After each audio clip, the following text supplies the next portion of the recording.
ఈ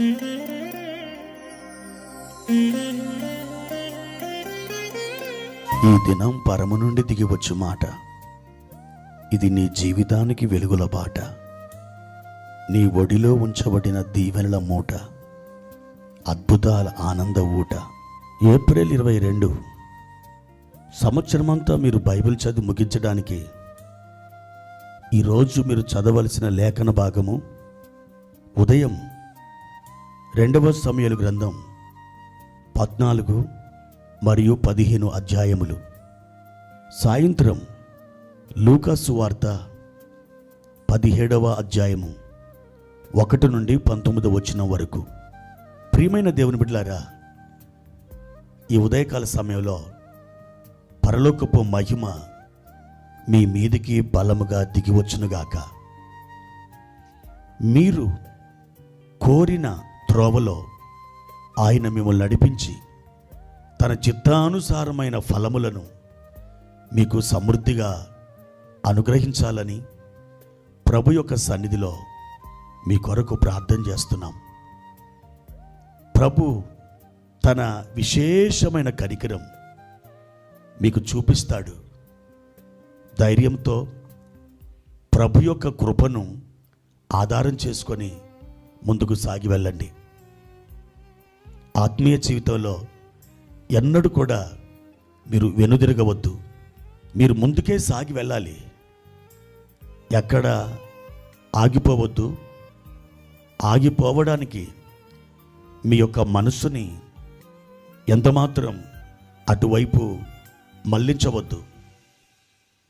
ప్రియమైన దేవుని బిడ్డలారా, ఈ ఉదయం ప్రభువారు మనకిస్తున్న లేఖన భాగం 2వ రాజుల గ్రంథం 2వ అధ్యాయము 19 నుండి 22 వచనాలు.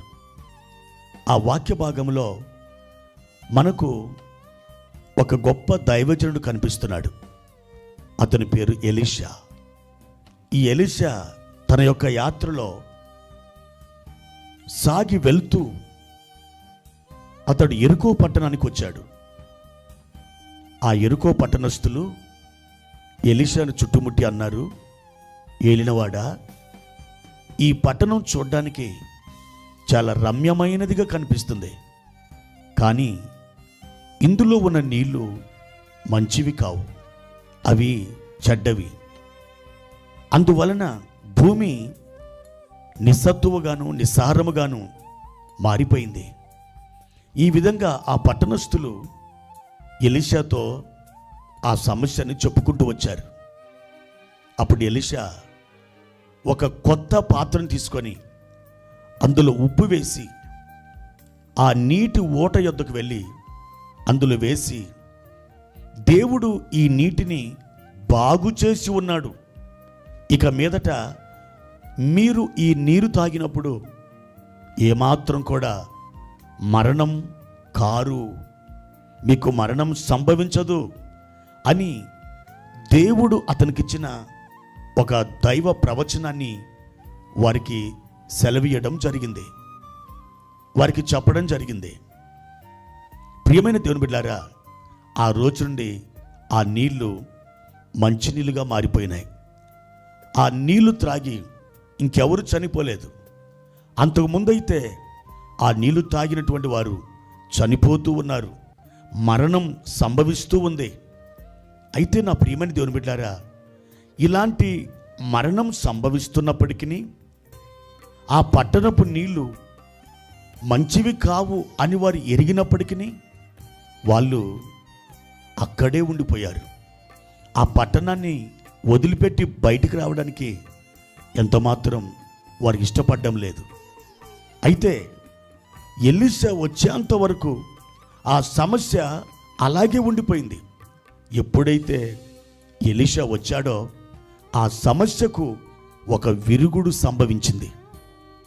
ప్రియమైన దేవుని బిడ్డలారా, ఆ యెరికో పట్టణంలో ఎన్ని వేల మంది ఉన్నారో తెలియదు, ఎన్ని లక్షల మంది ఉన్నారో మనకు తెలియదు, కానీ వాళ్ళందరికీ ఒకే ఒక వ్యక్తి ఆశీర్వాదంగా మారిపోయాడు.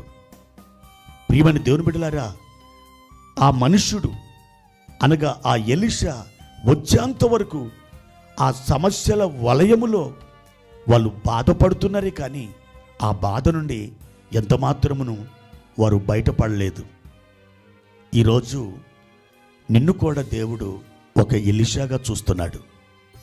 ఎలీషా దేవుని ఆత్మతో నింపబడిన తర్వాత ఎన్ని అద్భుతాలు ఆయన ద్వారా దేవుడు చేశాడో మనం రాజుల గ్రంథంలో చూడొచ్చు. ప్రియమైన దేవుని బిడ్డలారా, దేవుని ఆత్మ మీ మీద నిలిచి ఉన్నది. దేవుని యొక్క అగ్ని, ఆ మేఘం, ఆ పరిశుద్ధాత్మ పావురం మీ మీద నిలిచి ఉన్నది. ఈరోజు దేవుని యొక్క ఆత్మ మీతో చెప్తున్నాడు, నా బిడ్డ, నేను నీలో ఉన్నాను, నీవు నాకు ఒక ఆలయమై ఉన్నావు, ఒక మందిరమై ఉన్నావు అంటున్నాడు. ఆయన ఆత్మ నీలో నివసిస్తూ ఉన్నట్లయితే నీవు కూడా ఒక ఎలీషాగా వాడబడగలవు. ప్రియ సహోదరి, సహోదరుడా, నీ ద్వారా ఈ లోకం ఒక మేలుని పొందుకోవాలని ఎదురు చూస్తుంది. నీ సంఘం, నీ కుటుంబం, నీ స్నేహితులు, నీ బంధువులు, వీళ్ళందరూ కూడా నీ ద్వారా ఒక ఆశీర్వాదాన్ని ఎదురు చూస్తున్నారు. అయితే ఒక ఎలీషాగా నువ్వు వెళ్తావా? ఒక ఎలీషాగా నువ్వు నిలబడతావా? తప్పకుండా నీ ద్వారా ఘనమైన కార్యాలు ప్రభువారు జరిగిస్తారు. వీటికంటే గొప్ప కార్యములను నీవు చూతువు అని ప్రభువారు నతానియేలుతో చెప్పినట్టుగా ఈ ఉదయకాలం ప్రభు మీతో మాట్లాడుతున్నారు. ధైర్యం తెచ్చుకొని దేవుని ఆత్మతో నింపబడి మీరు ఈ లోకానికి ఆశీర్వాదంగా నిలబడండి. ప్రభు ఆ విధంగా మిమ్మల్ని రూపాంతరపరచునుగాక. ప్రార్థన. పరిశుద్ధుడా, ప్రేమ కలిగిన తండ్రి, ఈ ఉదయకాల సమయంలో ఈ ధ్యానం ద్వారా మీరు మాతో మాట్లాడినందుకు వందనాలు.